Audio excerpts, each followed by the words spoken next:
Muy bien, Listo. yo les voy a hablar un poco de lo que se ha estado realizando en el instituto a lo largo de varios años.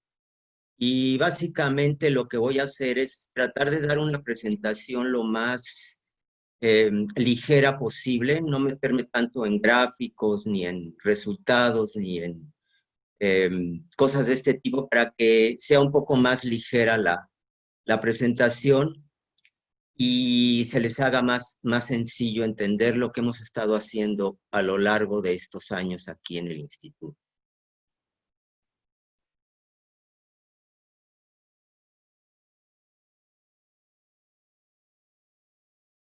Doctor, su micrófono se cayó. ¿Puede por favor activarlo, doctor Casper?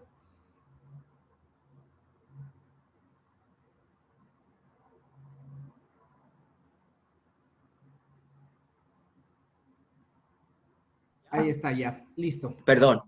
Bueno, les comentaba que la presentación va a ser una presentación lo más sencilla posible. No voy a entrar en muchos detalles de gráficos ni de resultados en cuanto a números. Lo que trato de hacer es presentar en estas diapositivas lo que se ha hecho a lo largo de varios años de investigación en dunas costeras y continentales de México, trabajando tanto en la zona del Pacífico como en la zona del Golfo y el Caribe. Primero, pues habría que ver qué es una duna, y las dunas, pues son depósitos eólicos que se constituyen a partir de el transporte de arena por el viento. Este transporte pues tiene diferentes características. En las regiones costeras tiene que ver mucho con la interacción océano, atmósfera, continente, y en las regiones continentales más que nada es la atmósfera, pero también otros controles como el fluvial, el lacustre e incluso el glaciar. Nosotros podemos ver en esta diapositiva una distribución en donde la mayor cantidad de las dunas, pues podemos ver que se encuentran en regiones áridas, pero también se presentan en regiones boreales templadas e incluso en regiones tropicales, tanto del hemisferio norte como del hemisferio sur.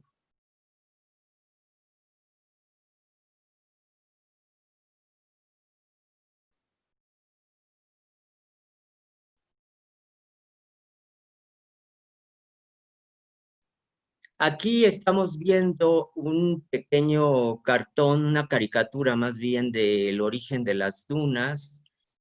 Aquí tenemos la roca fuente, una roca que puede ser cristalina, una roca firme, consolidada, pero también podemos tener rocas sedimentarias que también se están deslavando por efecto de la lluvia, del clima y del viento. En esto existe una exhumación o una erosión que por el intemperismo transporta los granos de arena a través de los ríos, de las playas y desde luego en las planicies templadas y en los desiertos. Una vez que llegan ahí estos depósitos de arena, vuelve otra vez a actuar la exhumación, el intemperismo, y por exposición subaérea y efectos del viento se constituyen las dunas. ¿Cómo? Pues a través de barreras geomorfológicas, como pueden ser pues, cerros o montañas, pero también por efecto de obstáculos que pueden ser maderas, en fin, detritus ya mucho más grandes, ¿no? Entonces finalmente llegamos a esto, al depósito de arena, un depósito eólico. Aquí tenemos, por ejemplo, una roca granítica, ¿sí? Que es una roca que también se le llama roca plutónica, la cual se desgasta y nos produce diferentes características. Aquí tenemos una duna en Oaxaca, con la parte de la cresta. Esto se le llama, ahorita voy a explicar bien la geomorfología, esto sería el sotavento, y hacia atrás de la cresta está el barlovento, que es de donde sopla directamente el viento, Y aquí tenemos otro ejemplo de esta misma región. Sin embargo, también las dunas se han estudiado en otros planetas.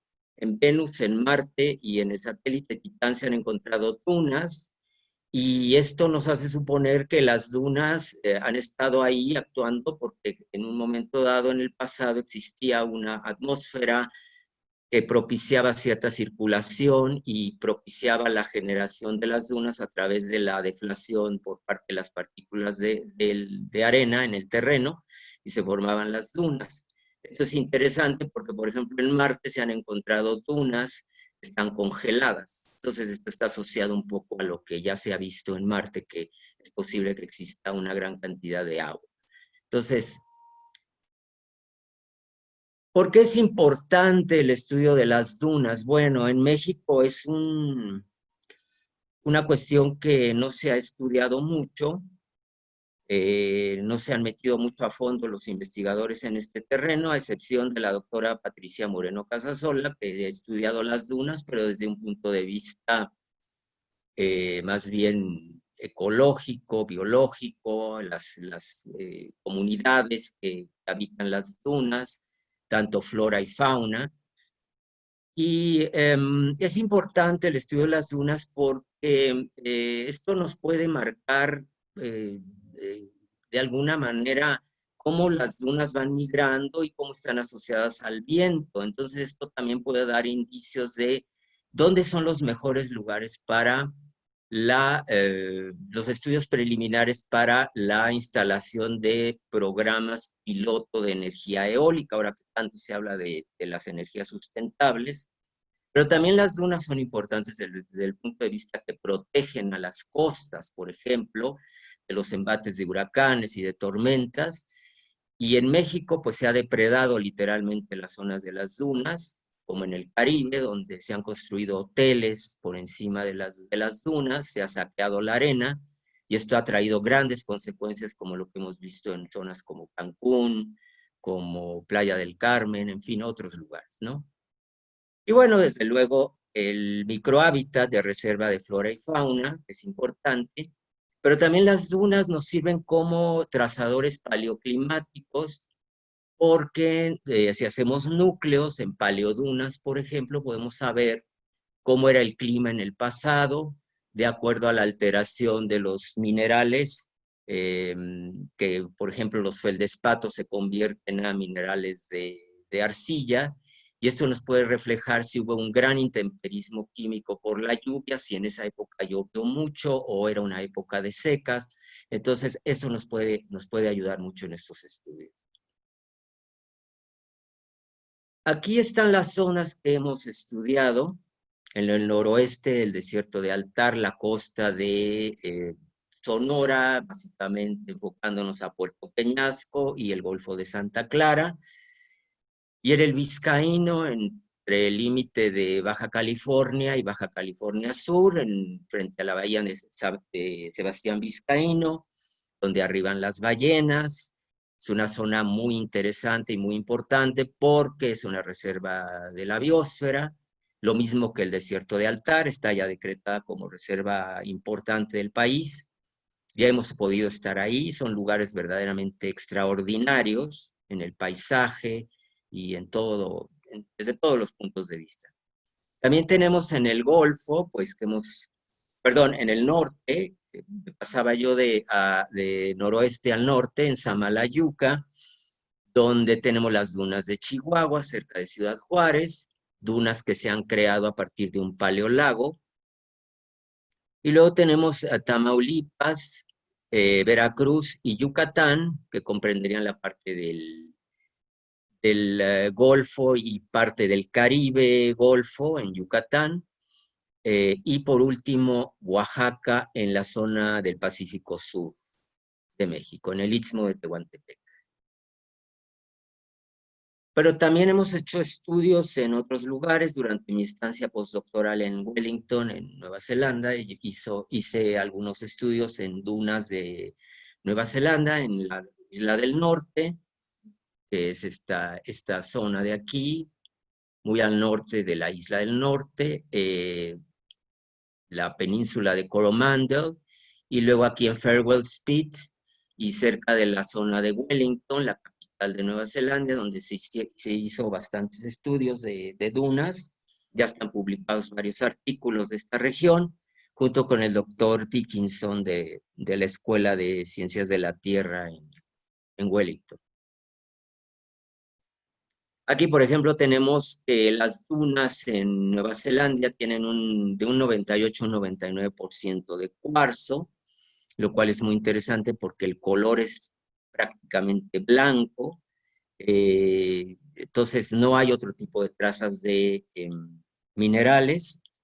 Y aquí se hizo un estudio muy intensivo sobre rasgos superficiales en el cuarzo para identificar el tipo de transporte, y nos dieron resultados bastante interesantes aquí. ¿Cómo se transporta la arena? Bueno, pues la arena se transporta a partir del rodamiento de las partículas, la saltación y la suspensión, dependiendo de la gravedad específica de las partículas. Partículas más pesadas, pues se van a tener que transportar por rodamiento. Las partículas más ligeras, pues obviamente sí van a poder saltar y van a poder transportarse en suspensión, como es el caso del polvo del desierto, el polvo eólico, que también es un buen trazador para identificar paleoclimas, por ejemplo. Sabemos que en el desierto del Sahara hay tormentas que llegan hasta Norteamérica y que llegan también a las islas Canarias, a las islas Madeira, a las Azores, en fin, es algo espectacular realmente cómo las partículas se pueden transportar. Tipo de dunas, bueno, aquí tenemos en dirección a las manecillas del reloj las dunas estrella, que son dunas que se forman a partir de la multidireccionalidad de los vientos, y estos se forman como especie de, hagan ustedes de cuenta, pues como, pues sí, conitos, embudos, más o menos con esas estructuras, dependiendo de cómo venga el viento en su dirección y en su velocidad. Luego tenemos las dunas transversales, donde aquí el viento no sopla tan fuerte, entonces preserva la característica de la duna, que es alargada. Luego tenemos las dunas tipo Barhan, donde el viento ya ligeramente aumenta un poco la velocidad, pero no tanto como para no deformar la misma duna. Y luego ya tenemos aquí la parabólica, es donde aquí el viento ya es muy fuerte. Vean ustedes cómo los brazos están en contra de la dirección del preferencial del viento. Y luego ya la última, que es la longitudinal, vemos ya que literalmente la duna se cortó, es una rebanada aquí de las dos dunas, y entonces el viento ya tiene una gran fuerza. Entonces aquí tenemos más o menos un esquema general de la geomorfología de las dunas. Claro que esto varía mucho de acuerdo a la época del año. Las dunas son prácticamente cuerpos que se están moviendo, son dinámicos. Entonces, ya si no están ancladas por la vegetación, pues entonces sí se están moviendo y van a dar origen una a la otra, ¿no? Dependiendo del viento. Bueno, voy a presentarles un poquito lo que se ha estado haciendo. Vamos a empezar con Oaxaca. Este es un artículo que se publicó hace 2 años sobre, no exactamente dunas, pero el antecedente, que son playas en Oaxaca, en el Istmo, la zona que va desde, bueno, toda la zona de Chipegua, La Colorada, en fin, varias localidades que están hacia Salina Cruz, y parte de también la zona de Chiapas. Pero aquí lo que nos interesaba era mostrar la parte de Oaxaca, porque aunque se hicieron las dos zonas, las playas de Oaxaca y las playas de Chiapas, aquí el antecedente es más importante para nosotros, trabajar más bien con los datos que se tenían de Oaxaca. Bueno, aquí tenemos algunas diapositivas muy relevantes. porque vemos como el río Cimatán está descargando hacia la parte de lo que es la costa de Oaxaca, unos kilómetros ya dejando Huatulco, rumbo a Salina Cruz, y vemos como pues aquí tenemos arena prácticamente de media fina, que está llegando a la costa. Aquí vemos ya la playa. Y aquí ya vemos las dunas de Oaxaca. Esto es en la localidad de, si no mal recuerdo, es Concepción Bamba. Vemos el fenómeno de la deflación. Noten ustedes cómo aquí tenemos estos montículos de vegetación y cómo el viento, donde está la flecha que está apuntando, cómo el viento está pegándole a estos montículos, y aquí se está creando como una especie de vórtice, sale disparada la arena, y entonces la arena se deposita en esta región. Los granos más finos, por supuesto que se van a ir, los granos más pesados se van a quedar aquí, los más gruesos, y dependiendo de la equivalencia hidráulica, pues es como vamos a generar estas pequeñas estructuras que son muy características porque nos pueden identificar hacia dónde va el viento en el momento que estamos en el campo, ¿no? Aquí tenemos en esta diapositiva, seguimos en Oaxaca, acumulación de minerales de óxido de fierro y titanio, pueden ser ilmenitas, magnetitas, que se acumulan obviamente porque ya no pueden ser transportadas y se quedan ahí. Nótese que los que se van son los minerales mucho más ligeros, en gravedades específicas más ligeras, y los pesados se quedan ahí. Aquí estamos viendo cómo se está llegando a la cresta de la duna y estos pequeños ripple marks que están aquí. Vemos todas estas estructuras que son muy interesantes de ver cómo se van formando a partir. Doctor, nuevamente su micrófono se cayó justo en este instante.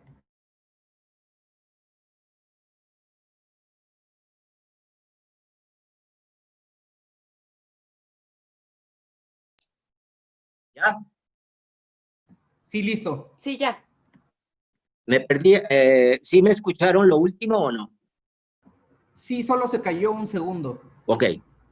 Bueno, continúo entonces. En esa región tenemos aquí, les decía yo, estas estructuras que son muy características del viento, pero también de cuando hay procesos donde el agua está teniendo influencia. Esto es ya más cercano hacia el agua. Y aquí tenemos la región de Chipegua. Noten ustedes el entrampamiento de la arena. Estas son dunas tipo Barján, aunque también hay parabólicas, y los vientos tehuanos, que son muy fuertes, vienen en esta dirección, o sea, del mar hacia la costa, y aquí, por esta geomorfología del área, se entrampa la arena, ¿no?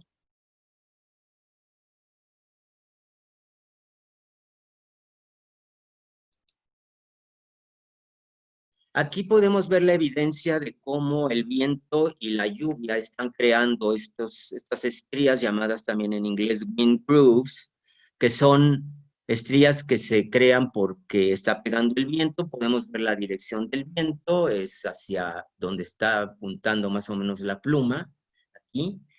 Y vemos que toda esta roca, que es una roca volcano-sedimentaria, que ustedes dirían, bueno, pues es muy resistente, pues no, porque es una roca que se puede deslavar muy fácilmente, y entonces nos está creando aquí una especie como de, pues de suministro, no nos está creando, sí, nos está dando el suministro de lo que la roca fuente, que en este caso sería aquí, de manera muy local se está depositando en lo que sería la arena que está rodeando todo este afloramiento. Y bueno, aquí podemos ver que es algo bastante conspicuo y bastante peculiar lo que nos está mostrando esta diapositiva. Aquí tenemos esa misma roca que la vemos aquí confinada, Y aquí estamos viendo cómo el viento que viene hacia acá, esta dirección donde está la flecha, el control eólico nos está dando una duna parabólica, donde tenemos los brazos de la duna hacia la dirección contraria del viento. Tenemos aquí el barlovento, aquí tenemos la cresta y aquí tenemos nuestro sotavento. Aquí es otra muestra de lo mismo, es en Concepción Bamba. De este lado están las otras localidades donde las dunas son mucho menores, porque el suministro de arena se viene de los vientos peruanos, que ya les indicaba yo, vienen del mar hacia el continente, pero en esta dirección. Entonces lo que está haciendo es que por el entrampamiento del afloramiento que les mostré de roca volcano sedimentaria, ahí se queda esa arena y ya no pasa hacia esta región, y entonces esta región, las dunas son mucho menores en cuanto a su altura. Otras muestras aquí, aquí tenemos el barlovento, aquí tenemos nuestra cresta, el sotavento, y aquí esto es en Chippewa, aquí tenemos ya el sotavento, la cresta, y atrás sería el barlovento. Esto es en Playa Azul, en Oaxaca. Aquí vean ustedes que la playa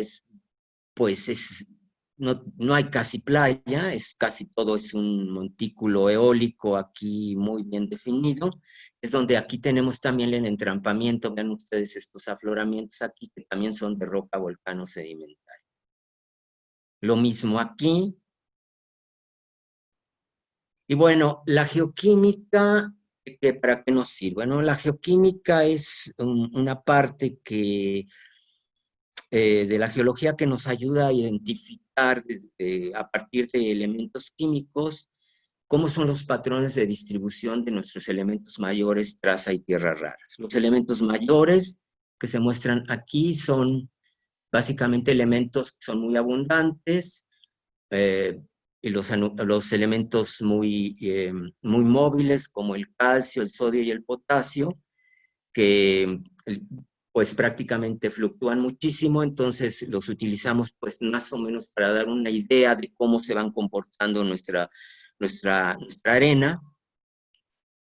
Nos ayuda para tener un marco general de cómo es la composición de la arena, pero luego nos vamos a los traza, que vendrían a ser estos, en donde ya tenemos tipos más específicos, lo que le llamamos nosotros anomalías positivas o negativas. Por ejemplo, el caso del cromo, que podría estar asociado a minerales de titanio, de fierro, pero también a cromita, la presencia de cromita.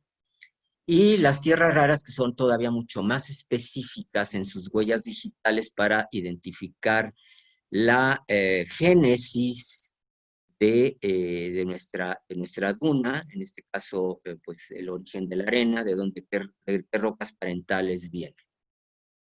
Anomalías de europio, anomalías de cerio, y el europio, por ejemplo, con sus anomalías nos puede identificar si hay una pérdida de unos minerales que se conocen como plagioclasa. Si hay mayor abundancia de plagioclasa, la anomalía de europio se iría para arriba; si hay menos abundancia de plagioclasa, se iría para abajo. Y los índices de alteración química, aquí no quiero entrar mucho en detalle, pero bueno, el que me interesa es que vean ustedes aquí la letra A, las letras CN y la letra K. Esto es el aluminio, este es el calcio, el sodio y el potasio. ¿Hacia dónde se va nuestro sedimento? Mientras más cercano al aluminio, tenemos mayores índices de intemperismo, y entonces se nos empiezan a formar minerales ya de arcilla, ¿no? Entonces, por ejemplo, en el caso de las dunas de Oaxaca, tenemos que el intemperismo se puede considerar como moderado, puesto que se encuentra más o menos en un 60 del límite. Más allá del 70, bueno, 70 se consideraría también moderado; más allá del 80 ya se estaría hablando de un intemperismo alto. El Vizcaíno es una región diferente a Oaxaca, es una región que tiene más rocas de todo tipo, metamórficas, plutónicas, desde luego, y tiene volcánicas. Aquí estamos viendo la región ya de dunas continentales en el Vizcaíno, Vemos aquí una duna longitudinal, tenemos el viento, la dirección, y tenemos los dos flancos de la duna. Aquí tenemos una vegetación pues muy incipiente en esta región. La duna es móvil, se está moviendo, se está desplazando, a pesar de que la vegetación la está tratando de anclar, de cubrir. Bueno, aquí se han publicado varios artículos, voy a presentar algunas nada más de las carátulas. Aquí está un estudio que se hizo sobre minerales pesados y tierras raras en el desierto del Vizcaíno, en las dunas costeras y continentales. Aquí una determinación del tamaño de grano en estas dunas. Y aquí nótese ustedes cómo cuando el agua entra, se crea un corredor de duna intermareal. Es muy interesante y muy fascinante ver cómo entra el agua y esto se humedece. Aquí está la duna y eventualmente el agua ya se empieza a filtrar. Aquí tenemos la isla de Arena, que está frente a la bahía de Sebastián Vizcaíno, ahí mismo en el Vizcaíno, Baja California Sur, y vemos todo tipo de dunas. Tenemos dunas Barjan, parabólicas, podemos ver algunas longitudinales. Hay que ver un mapa aéreo con vista aérea para poder determinar y hacer una buena cartografía, porque en el campo es muy difícil identificar la geomorfología de las dunas, así a simple vista, ¿no? Aún con el viento, aún con que llevemos un anemómetro y veamos la dirección y la velocidad del viento. Bueno, aquí otra vista más de las dunas del Vizcaíno. Este es en la isla de Arena nuevamente. Y bueno, aquí en este diagrama que nosotros inventamos, cuando hicimos este trabajo, vemos los minerales inestables, los piroxenos, la horblenda, la esfena, el olivino. Luego los minerales moderadamente estables para resistir el intemperismo y los muy estables también para el intemperismo químico. Entonces aquí podemos ver cómo ploteando aquí en estos diagramas ternarios, podemos ver qué tanto afecta el clima dependiendo de la cantidad de los minerales que tenemos presentes en nuestra arena y pues dar un diagnóstico. Pasamos a otra región, desierto y costa de Sonora, en el noroeste de México. Este trabajo es un trabajo que se ha citado muchísimo. El doctor Daniel Mus, de Colorado, hemos estado también mucho en contacto. Él me ha pedido mucho este artículo y otros que se han publicado del área porque él ha trabajado mucho tiempo en esta región. Y este es un análisis sedimentológico, mineralógico y geoquímico de las dunas en el desierto de Altar, las dunas costeras y continentales en México. Y aquí ya más puntual, la misma región, pero trabajando exclusivamente con tierras raras. Y otro trabajo que se hace es sobre redondez en granos de cuarzo de la misma región de Altar. El Pinacate, bueno, el Pinacate es una reserva de la biosfera, ustedes tal vez han oído hablar del Pinacate, es una región impresionante. Aquí tenemos la sierra del Pinacate, los flujos basálticos, calcoalcalinos, bueno, no sé si sean calcoalcalinos, pero yo supongo que sí. Hay presencia de minerales pesados, especialmente ilmenita, magnetita, procedentes precisamente de estas regiones de estos emplazamientos de lavas volcánicas. Aquí tenemos otra vez otra vista de la región, aquí tenemos la Sierra del Pinacate. Y estos triángulos se hacen por medio de un algoritmo matemático donde se crean los límites probabilísticos para determinar el grado de angulosidad y de redondez en los granos de cuarzo y determinar cómo se han transportado, si han transportado mucho tiempo, si han transportado menos tiempo, de acuerdo a que si vamos a muestrar a esa región nuevamente, donde podrían caer nuestras muestras, donde nosotros esperaríamos que cayeran, pues, no sé, en esta región, si es que se muestrea de una manera sistemática, que bueno, sería un poco complicado, ¿verdad? Pero lo ideamos para poder resaltar esto, ¿no? Entonces tenemos very angulous, angulous, subangulous, rounded, and very rounded, cada uno de estos ejes, ¿no? Y es un índice que creamos también para hacer esto. Y las tierras raras en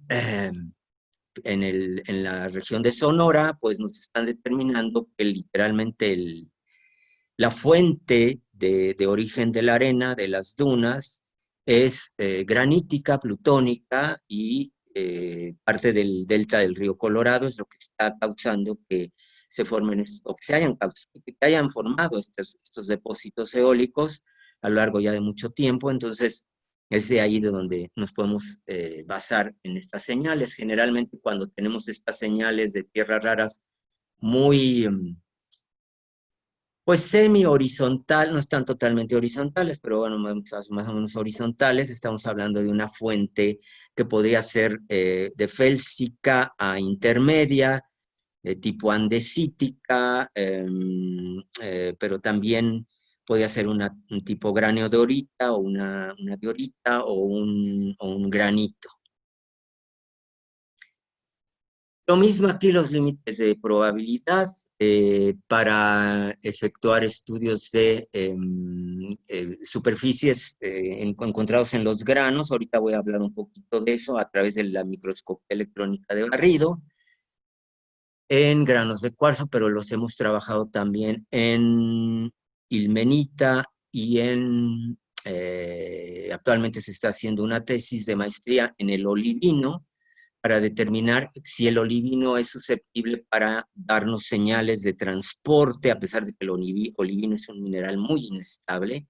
Ahorita voy a hablar un poquito del olivino, no me quiero adelantar. Es muy inestable, pero aún así puede guardar las señales de transporte, ya sea por transporte eólico, marino o fluvial. Samalayuca. Bueno, Samalayuca es otra historia. Samalayuca se forma a partir de la desviación del río Bravo y la creación de un lago. Este lago se va a desecar, lo que le llamamos un septa, que hay muchos en Israel, en el Medio Oriente. Esto se empieza a evaporar el agua, y este septa lo que hace es que llega el viento y empieza a transportar las partículas y nos empieza a generar estos depósitos impresionantes de las dunas de Samalayuca. Entonces, realmente el origen de esta región es un paleolago con una gran cantidad de cuarzo, muy reciclado. Y bueno, aquí está lo que les mencionaba yo del microscopio electrónico de barrido. Los granos se ven así, no hay color, entonces lo que vemos son las estructuras que tienen los granos. Este es un trabajo artesanal muy de disección, estar viendo dónde tienen las estructuras y hacer una buena estadística y modelos que nos lleven a cuantificar cuántas estructuras de esto tenemos en los granos, contar muchos granos. Entonces es un trabajo que consume bastante tiempo, pero es muy eficaz. Y pues se hace esto, ¿no? Para determinar los medios, los mecanismos de transporte, ya sea por agua, por viento, o si hay influencia también por parte de la lluvia. Este es un espectro de lo que se hace con la microsonda de barrido, donde determinamos semicuantitativamente la presencia de ciertos elementos que están incluidos en los granos. Por ejemplo, en el caso de un grano de cuarzo, si tiene inclusiones de rutilo o de otros minerales, se puede detectar a partir de la microsonda de barrido, y podemos determinar también la procedencia, de dónde viene ese cuarzo, aunado a todos los otros estudios que se pueden hacer de angulosidad, de la extinción ondulosa o paralela que tiene el cuarzo en el microscopio polarizante. En fin, son muchas herramientas que se usan todas para poder llegar a un buen diagnóstico. Aquí tenemos en el microscopio electrónico polarizante, no de barrido, polarizante en secciones delgadas de roca, más bien de arena, los diferentes granos y cómo los vemos nosotros con las extinciones, con la luz polarizante, y vemos aquí, por ejemplo, las plagioclasas, que tienen calcio y sodio, un feldespato de potasio, que tiene mucho potasio, los líticos volcánicos, tenemos aquí nuestros cuarzos muy angulosos, fragmentos de roca sedimentaria, y esto nos da un diagnóstico también de nuestra génesis de la arena, y lo que sucede es que tenemos que contar lo que se le llama en análisis modal por un método que se llama el método Mattei-Dickinson, los granos, hacer un conteo sistemático muy puntual como del cinturón volcánico transmexicano. Aquí lo estamos viendo y vemos estas dunas que son parabólicas. Aquí tenemos la luna parabólica y bueno, es interesante ver aquí cómo ya la vegetación está llegando a cubrir esta parte, ¿no? Pero la duna es una duna que tiene muchísima humedad, entonces no se está transportando realmente, está, pues ahí está, anclada, a pesar de que no está cubierta en la cresta por vegetación, pero en la parte de basal sí está cubierta por. Entonces, esta duna, o estas dunas, este es en La Mancha, si no mal recuerdo, o es en, no sé si es en La Mancha o otra localidad, perdón, no recuerdo bien la localidad, eh, Villarrica, no recuerdo la verdad. Esta duna contiene gran cantidad de olivino, entonces es ahí en donde estamos hablando de pues algo muy peculiar de esta región. Este artículo acaba de salir este año en la revista de Organ Research, también publicado con alumnos de maestría y de licenciatura que actualmente están ya culminando sus tesis. Los de maestría están en el posgrado de Ciencias del Mar, trabajando con rasgos superficiales en ilmenita, cuarzo y olivino. Y este artículo, pues, fue un artículo en el que se retomó mucho de los datos que vienen de y se planteó otra forma, otro approach para determinar los medios de transporte en las dunas de Veracruz, en el cinturón volcánico transmexicano, a partir de los granos de ilmenita y de cuarzo. Este artículo me gusta mucho, si quieren me pueden mandar un correo, yo les mando el link para que lo puedan descargar. Bueno, microscopio electrónico de barrido. No voy a entrar mucho en detalles en las estructuras porque es bastante complicado y a veces tedioso, pero nosotros vamos viendo cómo los granos, este es el caso de granos de cuarzo, vemos aquí estas como estas especies de fracturas concoidales, los que le llaman arcuate steps. Lo que pasa es que no hay una nomenclatura en español, todo es en inglés, entonces se trata más o menos de traducir. Arcuate steps como escalones arqueados o una cosa así, ¿no? Pero aquí, por ejemplo, este grano está un poco más redondeado, quiere decir que el transporte ha sido más por el viento, a comparación de que este no ha sido tan redondeado. Entonces aquí asumimos que el transporte ha sido fluvial, pero podría ser también marino. En fin, el diagnóstico es a veces un poquito truculento porque hay traslapes en las estructuras, en los granos, que a veces nos dificulta ver de dónde vienen particularmente, pero se graba la historia, pues, del transporte a partir del viento o del agua, o incluso de la influencia de la lluvia, porque también hay rasgos ya de intemperismo por la lluvia o por cambios climáticos que se reflejan en los granos. Aquí tenemos la ilmenita, ustedes dicen, bueno, pues es igual que el cuarzo, ¿no? Bueno, pero es que cada cristal valga la redundancia, va a cristalizar en diferentes formas, pero la ilmenita, cuando la vemos en el microscopio electrónico barrido, pues sí, efectivamente se ve igual que el cuarzo, nada más que sabemos que es ilmenita al momento de hacer el retratamiento de las muestras.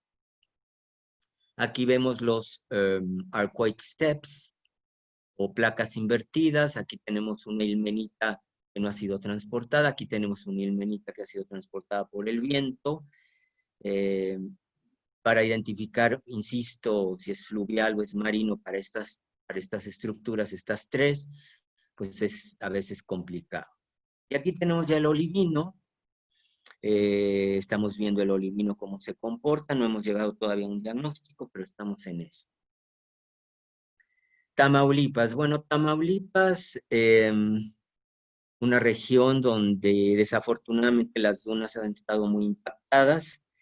Hay campos de dunas en Miramar, cerca del río Pánuco, la desembocadura, en fin. Ahí hicimos varios trabajos también, pero nótese cómo se ha estado depredando la duna. Es bastante triste y bueno, no sé para qué lo hacen, pero lo hacen. Y las señales en Tamaulipas de las dunas, aquí tenemos, por ejemplo, las anomalías de Europio, estas son tierras raras, ¿sí? Para cada una de las localidades, aquí tenemos una anomalía de Europio, les mencionaba yo los picos, la presencia, o el contenido de plagioclasa en las dunas. Estos son otros diagramas, no voy a entrar en detalle, donde se puede establecer también el origen a partir de estos elementos. Y llegamos a Yucatán. En Yucatán no hay terrígenos, es decir, no hay rocas como las que hemos estado mencionando anteriormente, granitos, andesitas, flujos volcánicos. Claro que no, ¿verdad? Es una plataforma carbonatada. Por lo tanto, en Yucatán lo que encontramos en las dunas son restos de biógenos, de foraminíferos, de moluscos, de corales. Eso es lo que va a constituir no solamente las dunas, sino las playas de Yucatán. Los que hayan ido a Yucatán, pues sabemos que la arena es muy blanca, pues está constituida por todos estos detritus de tipo biógeno. Dunas vegetadas en Telchac. Bueno, hay algunas dunas, pero también el problema de Yucatán es que se ha depredado mucho la duna en muchas regiones y tienen grandes problemas de erosión. Vean ustedes aquí estas casas, cómo están sobre la cresta de estas dunas, que son dunas embrionarias, yo las llamaría así, porque son dunas muy incipientes, pero ya están afortunadamente pobladas, y esto es un buen diagnóstico, porque quiere decir que la duna está sana, a pesar de que hay construcciones ahí. Bueno, esta es otra vista de la duna, afortunadamente ya está ahí la vegetación. ¿Y qué fue lo que hicimos en este trabajo en la revista de Carbonates and Evaporites?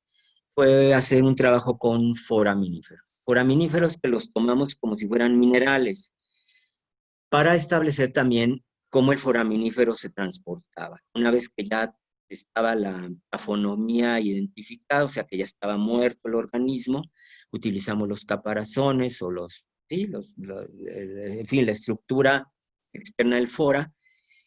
La Archaeas angulatus es la especie, es una especie muy distribuida por el Golfo, está en Florida, en el Caribe, etc., para identificar el medio de transporte, si era más por efectos del agua o más por efectos del viento, qué tanto había sufrido en cuanto el caparazón, en cuanto al intemperismo químico, y qué características tenía en cuanto al clima, cómo influía el clima en la alteración del caparazón y el reemplazamiento, por ejemplo, del calcio por el magnesio, en fin. Y aquí tenemos las señales de Archaeas comparadas con las aguas del Atlántico. No teníamos datos de otras regiones, entonces tuvimos que comparar con estos datos que están aquí, que son las aguas del Atlántico desde aproximadamente más allá de la desembocadura del río Orinoco en Venezuela, pero hacia arriba, cerca de, pues relativamente cerca de Cuba. Y estas que están aquí son las estas de Archaeas. Este es para, bueno, son dos tipos de normalizaciones, no voy a entrar mucho en detalle con eso, pero bueno, son normalizaciones, pero nótese ustedes noten ustedes cómo las señales de agua marina incorporan mayor cantidad de tierras raras en comparación con los carbonatos. Los carbonatos obviamente son malísimos para incorporar tierras raras, entonces la señal obviamente de Arcayas es muy parecida a las señales que nos dieron del agua, pero obviamente con menor concentración menor concentración de las tierras raras a comparación del agua, ¿no? Eso fue lo que hicimos porque no había otros datos con los cuales pudiéramos comparar, no se había estudiado así este fora desde el punto de vista geoquímico. Bueno, las tierras raras son usadas en carbonatos y en corales, también se han trabajado con corales, hay varias publicaciones que yo he hecho con otros colegas trabajando con corales de Veracruz y de Puerto Morelos. Y se han sacado algunos artículos, pero nada más quería mencionarles que sí en los carbonatos también se puede aplicar las tierras raras para ver anomalías, sobre todo, anomalías de cerio y de europio y de otros elementos. Finalmente, ya para no aburrirlos más, en el instituto tenemos nuestra arenoteca, que pues ha tenido ya ahora un buen stock de muestras, sobre todo las de Oaxaca y las del cinturón volcánico, ya las hemos estado poniendo en frascos, una chica que me está ayudando en la curaduría, lo ha hecho muy bien, nos falta otro estante que queremos comprar para poner nuestras muestras, porque ya tenemos muchísimos frascos, casi 500, de muestras de arena de nuestras dunas de México, que es la primer colección de dunas costeras y continentales de nuestro país, aparte de las de Nueva Zelanda, que por supuesto están ahí en un stock aparte, pero pues ahí está el trabajo, quien quiere entrarle, pues ahorita no se puede hacer mucho, ya sabemos por qué, pero pues eventualmente que una vez que se pueda abrir el laboratorio de geoquímica, podemos empezar a echar a andar otra vez esto. Y bueno, pues yo quiero agradecer a todos por haber estado aquí conmigo y pues agradecer al instituto, a la UNAM, todo el apoyo y a muchísimas otras instituciones que han colaborado en Nueva Zelanda, en Colorado, en fin, no puedo mencionarlas a todas, pero ha sido un trabajo hermoso y realmente que me ha dado muchísimas satisfacciones y sobre todo gracias a los estudiantes que han estado ahí, que están trabajando duro en esto a pesar de la pandemia. Gracias. Muchas gracias, doctor. Le agradecemos la presentación tan dinámica y detallada que nos ofreció. Vamos a pasar a la sesión de preguntas y respuestas, pero antes me gustaría hacer un anuncio, un comercial. El doctor nos presentó varias micrografías digitales y nada más comentarles que, bueno, a pesar de la pandemia, esto tendrá que esperar, pero en nuestra sede de Ciudad Universitaria contamos con el Servicio Académico de Microscopía Electrónica de Barrido. Ofrece distintos servicios, tenemos un técnico académico o técnica académica que se encarga de ese servicio. Por el momento, bueno, debido a esta situación, pues está ahorita en stand-by, pero probablemente el siguiente año seguirá dando servicio. Y si quieren más informes, pueden entrar a nuestra página y ahí buscar esta parte de servicio académico de microscopía electrónica de barrido y puedan encontrar muchos más detalles. Y ahora sí, seguimos con sesión de preguntas y respuestas. Me parece que ya hay una mano levantada, ingeniero. ¿Podríamos darle la palabra, por favor? Recuerden que también pueden usar el chat. Listo, le estamos dando la palabra a Mario Martínez. Sí, muchas gracias. Adelante. Doctor, ¿Sí? ¿sí me escuchan? Sí. ¿Qué tal, doctor? Buenas tardes. Les saluda Mario Martínez de acá de Politécnico Nacional, Ciudad de México. Hola. Hola, doctor. Muchas gracias por la abertura del micrófono. Solamente, bueno, primero para felicitarle por la presentación.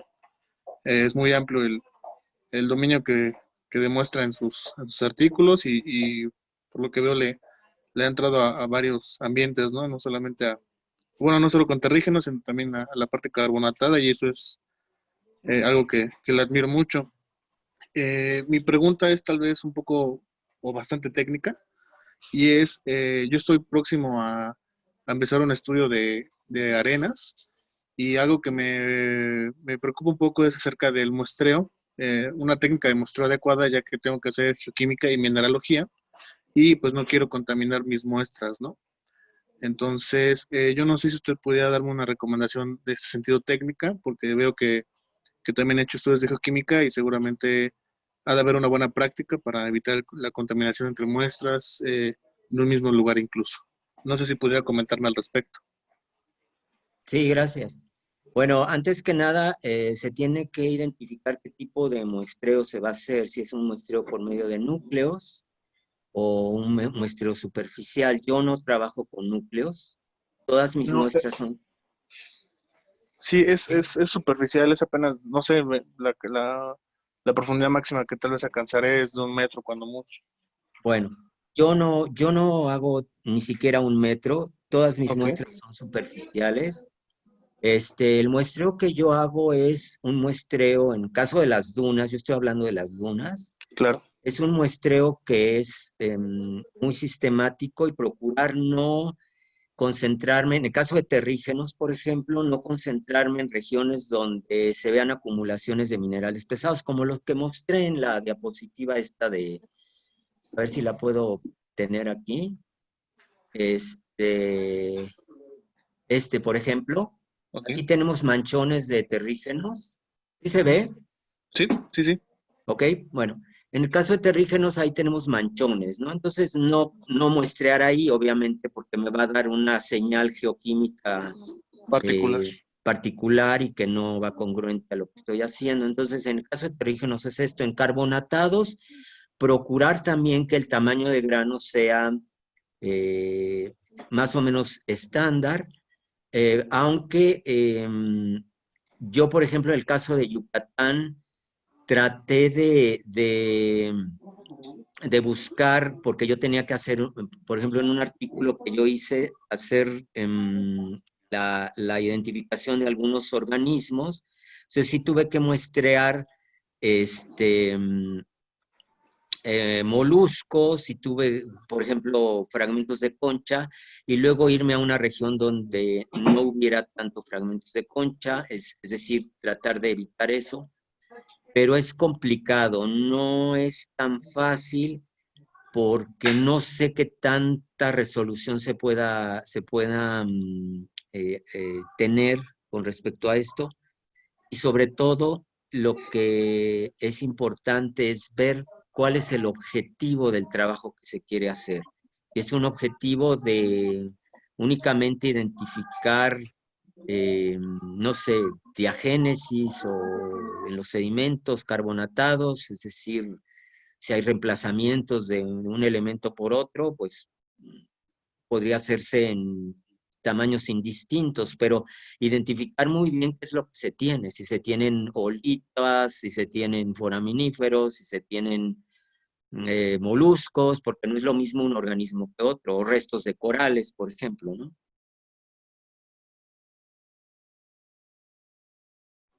Ok. Muchas gracias por su respuesta, doctor. No sé si Martín quería decir algo más. Este, Sí, sí, Mario, perdón.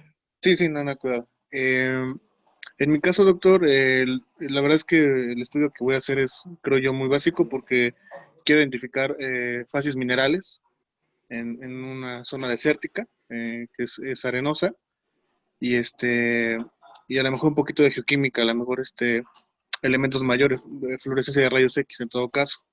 Y es por eso que no quiero contaminar mis muestras porque pues temo cometer algún error que sesgue, ¿no? Mis resultados.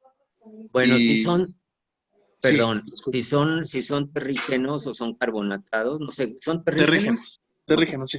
Bueno, si son terrígenos, entonces sí se puede hacer lo que ya indiqué.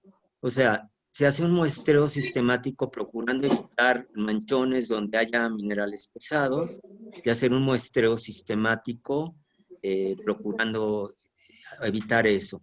Y obviamente etiquetando muy bien las muestras, tomando un buen gramaje de la arena y tratar de que las muestras no estén en contacto unas con otras. Afortunadamente las muestras en seco son más fáciles de manipular. Claro. No creo que haya ningún problema. No Ok, creo que sí, haya ningún problema.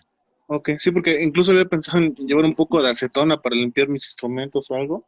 No, no ¿No? es necesario. Yo creo que nosotros hemos tenido buenísimos resultados y no es necesario. Tampoco Ok, hay que preocuparse tanto por eso. Hay que ok, preocuparse con el muestreo en campo, que creo que eso es tiene que ser delicado. más sistemático, sí, tiene que ser muy Ok. sistemático. ¿Ok? Y más o menos como para una muestra, por ejemplo, de DRX representativa, ¿como cuánto gramaje usted recomienda? Depende, eso tendrías que consultarlo con, yo lo mando a rayos X Ajá, con la doctora Teresa Pi. Si me escribes justo, un correo, yo te mando la dirección de ella o la puedes bajar de internet. Ella está en el Instituto de Geología, sí, se llama Teresa Pi, así, el sí, apellido es Pi, Teresa Pi, y sí, ahí está en el personal académico del Instituto de Geología de la UNAM. ok, Ella te da el gramaje y todo eso, pero es muy cuidadosa con los análisis, ¿no? Porque sí, escoge muy bien las fases mineralógicas que utiliza, en fin, es muy buena. perfecto, Te recomiendo que le mandes un correíto por ahí. la consulta. Sí, perfecto, doctor, muchas gracias De por nada. tu comentario, gracias, qué amable. Gracias, Mario, por tu pregunta. Pasamos con otras preguntas que tenemos en el chat, doctor. Nos escribe Estefanía Martínez Flores y pregunta, en el estudio que comentaba, ¿cuál es el foraminífero más abundante? Arcayas angulatus. Ok. Se escribe Ujú. archayas angulatus, así como suena, pero se escribe archayas Ujú. angulatus. Ok, de acuerdo, gracias, doctor. Angélica Daniela Escudero Rivera nos pregunta, bueno, primero, saludos a los colegas del Politécnico Nacional, ella forma parte de esa institución. Dice, mi pregunta va referida a si existe alguna normativa nacional o internacional que vaya orientada al muestreo o análisis de dunas. Pues en México no, Ujú. en México no. En Europa sí existen muchísimos estudios en Francia, en Italia, en España, en la Gran Bretaña, pero en México no. Y en Estados Unidos pues también existe un control riguroso, pero no, de muestreo no, eh, no hay, que yo sepa, no. Ok, gracias, doctor. Otra pregunta de Jules Andrés. Dice, buenas tardes. En el caso de las dunas de yeso en Cuatro Ciénegas, Coahuila, ¿se puede clasificar también como un paleolago como en el caso de Samalayuca, en Chihuahua? No lo sé, posiblemente sí, porque a lo mejor tenemos un CEPCA con evaporitas y las evaporitas están asociadas, perdón, el yeso está asociado a depósitos de evaporitas. Entonces es muy posible que se haya formado a partir de un paleolago, pero con otras características de las de Samalayuca. Las de Samalayuca no tienen yeso, es puro cuarzo. Entonces el paleolago que se formó ahí tuvo que haber sido un paleolago más de origen de tipo plutónico, o sea, con rocas graníticas que se deslavaron, se erosionaron y formaron parte del lecho del lago. Pero en el caso de las dunas de Ciénegas, de Cuatro Ciénegas, el yeso es posiblemente que se haya formado a partir de un CEPCA de vaporitas, pero no estoy familiarizado con las dunas de Cuatro Ciénegas. Sé que hay mucho yeso, pero no tengo muchas referencias al respecto. Pero Ok, esa es una posibilidad. ok, de acuerdo. Gracias, doctor. Héctor Tapia, nos escribiste algo, pero llegó como un espacio. No sé si quieras pedir la mano para... allá. Llegó otra pregunta, doctor. De Javier Ríos, dice, saludos desde Sonora. Mi pregunta es, ¿existen estudios sobre sedimentos eólicos provenientes de jales y o proyectos mineros que pudieran generar algún tipo de contaminación importante? No que yo sepa, no que yo sepa, no. La respuesta es no, pues no sé, no que yo sepa. Ok, de acuerdo. Muy bien, ya Siguiente tiene la pregunta. palabra Héctor Tapia. Ah, Héctor, por favor, es que no veamos tu pregunta. Adelante. Bueno, ¿sí me escuchan? Sí, Sí, Ok. Pues saludarlo, doctor. hola. Muchos recuerdos de todos esos trabajos ahí en el Instituto de Ciencias del Mar y pues recalcar que la importancia que tienen los sedimentos costeros, ya lo hablaba en su momento el doctor Arturo Carranza, que México cuenta con un litoral muy grande de más de 4,000 kilómetros y pues todos los recursos que se pueden encontrar, desde minerales pesados que pueden ser susceptibles a explotación, y pues sí, recalcar también la lamentable situación de la sobreexplotación de estos recursos, a veces sin tener concesiones de gobierno federal. Sí se ha constatado de algunas explotaciones ilegales de arena de playa para exportación, para rellenar espacios en otros lugares costeros, en otros países. Y bueno, a nombre también de mis estudiantes que aquí les estuve insistiendo que hicieran preguntas, pues a mí me gustaría que usted nos comentara cómo se puede relacionar el estudio de los sedimentos costeros con la tectónica y el análisis de cuencas sedimentarias. Bueno, en el caso de las dunas es muy complicado porque las dunas, a diferencia de los ambientes fluviales, son depósitos que ya están reciclados, ¿no? Entonces es muy difícil establecer tectonismo a partir de las dunas. Las dunas generalmente se enriquecen en cuarzo, aunque no necesariamente, porque hay dunas que hay mucho contenido, por ejemplo, de feldespato, si la fuente de origen está muy cerca a las dunas, pero es muy complicado. Yo el modelo dickinsoniano de tectonismo y ambientes sedimentarios recientes, los famosos triángulos, esos que hizo Dickinson, pues no estoy de acuerdo con ello. De hecho, creo que ya mucha gente ya los está descartando. Creo que es más importante establecer la génesis a partir pues de la fuente de origen de los sedimentos. Y como yo en el ambiente eólico creo que es pues muy benevolente en el sentido de que generalmente, igual a lo mejor voy a decir una tontería, pero generalmente se comporta muy similar en todo el mundo, aunque hay sus excepciones, pero en general se comporta más o menos de una manera muy benevolente, o sea, el tamaño de grano es más o menos el mismo, en fin. Para mí los modelos relacionados con el tectonismo no me convencen, creo que ya eso lo he descartado. Y creo que las publicaciones hoy en día se están concentrando más en relacionarlo más con el clima y con otras vertientes que son más, creo que más preocupantes y más interesantes. Hablaba yo de las paleodunas y del intemperismo y de cómo se pueden establecer modelos de paleoclimas en el pasado con las mismas paleodunas. Creo que esos son estudios que más, a mí en lo particular, creo que me llaman más la atención y pues no estoy muy de acuerdo con los modelos dickinsonianos. Creo que ya tuvieron su auge, pero yo ya no tengo mucha empatía por ellos, ¿no?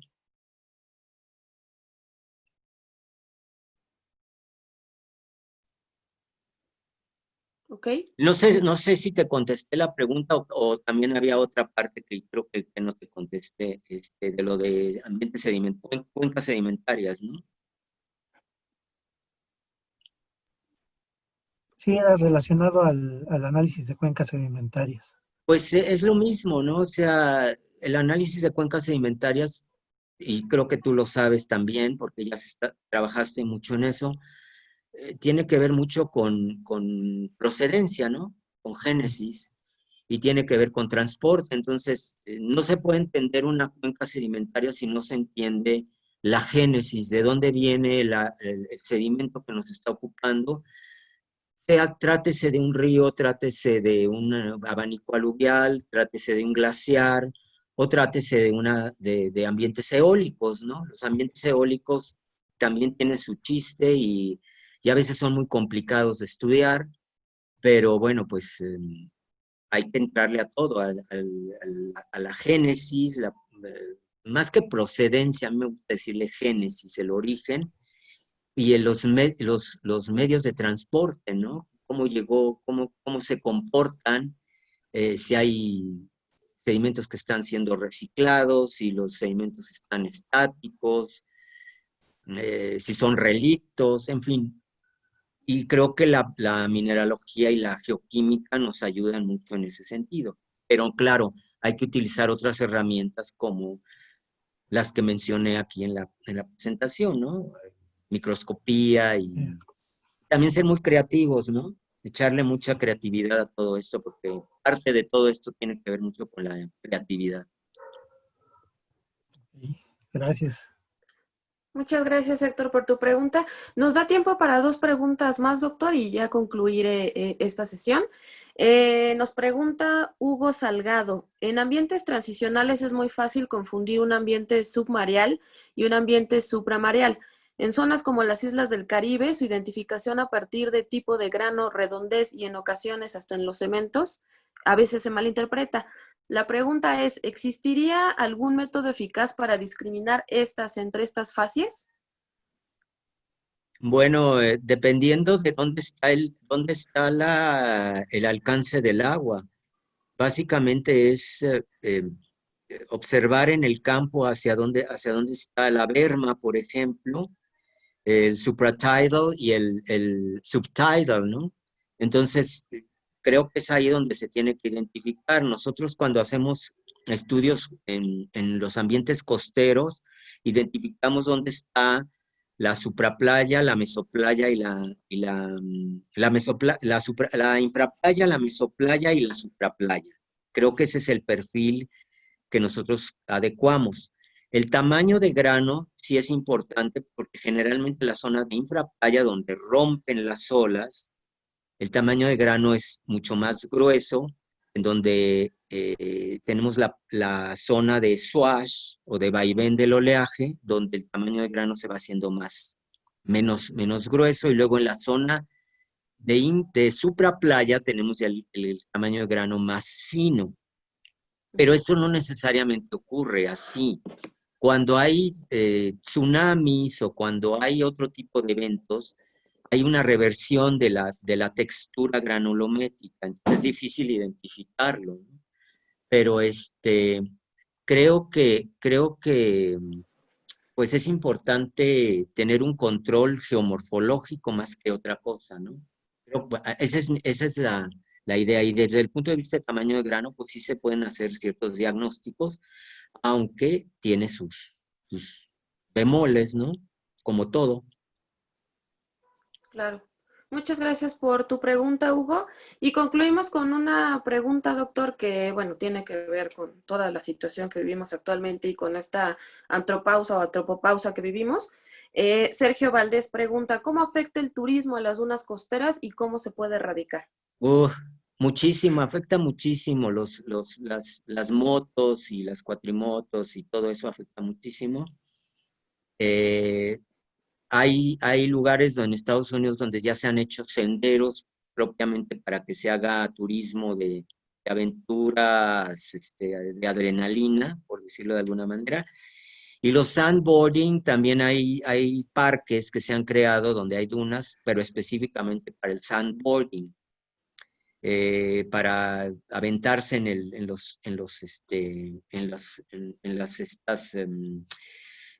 las, no sé cómo traducirlo en español, bueno, en los boards, sí, en los sandboards, Sí. y como recreación. Eso no afecta tanto si la duna no está vegetada, pero si está vegetada, pues sí le damos al traste a toda la duna, ¿no?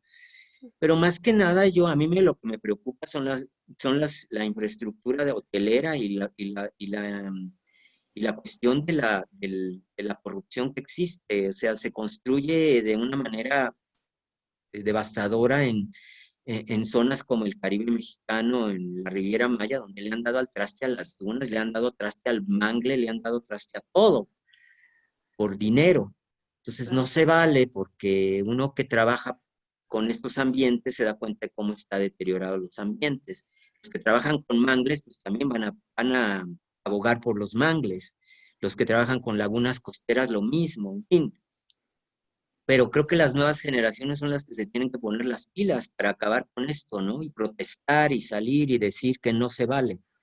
Y yo sí estoy en contra de que el turismo eh, invasivo no respete lo que se tiene que respetar. Se puede hacer turismo recreacional sin afectar estos ambientes que son verdaderamente maravillosos. Se puede hacer turismo ecológico, turismo de fotografía, turismo de exploración, turismo geológico, biológico incluso, arqueológico, pero respetando. Perfecto. Muchas gracias, doctor. Se quedaron varias preguntas en nuestro chat, pero no se preocupen, por cuestión de tiempo tenemos que concluir la sesión, pero pueden escribirle al doctor a su correo. Doctor, ¿podría ponernos esa lámina donde vienen sus datos, por favor? Y repetirnos, doctor, también, para visitar la Arenoteca o tener acceso, ¿qué se tiene que hacer? Que me envíen un correo aquí está mi correo, ¿Sí? y que me digan si quieren visitar. Ahorita no hay acceso al instituto por razones que ya conocemos. Claro. El acceso está restringido. Los investigadores podemos entrar, pero con justificación. No queremos que la gente se aglomere, no queremos que vaya gente ahorita al instituto. Esto va para largo. Desafortunadamente no sabemos cuándo, pero se quedó para un buen tiempo. Con vacuna o sin vacuna tenemos que tenernos esa idea, porque aunque haya vacuna, esto se quedó. Entonces, yo lo que sugiero es que una vez que más o menos ahí vayan haciendo reaperturas escalonadas, me envíen un correo y con mucho gusto yo les enseño la Arenoteca. Necesitamos otro estante, como les decía, pero bueno, eso es lo de menos, ahorita no importa eso, pero les puedo mostrar lo que tenemos. Tenemos nuestros microscopios, en fin, pero ahorita no hay acceso. Entonces, escríbanme todas las preguntas que quieran y con mucho gusto yo las contestaré. También en mi página de Facebook, ahí estoy, Juan Casper Facebook, ahí me pueden encontrar. Es la única página que tengo, porque no soy muy adicto a las redes sociales, pero ahí estoy en Facebook. Entonces, cualquier cosa, pues ya me mandan un Correcto. sí, un mensaje. Ok. Muchas gracias, doctor. Le queremos agradecer la presentación, todos los detalles, también para contestar las preguntas.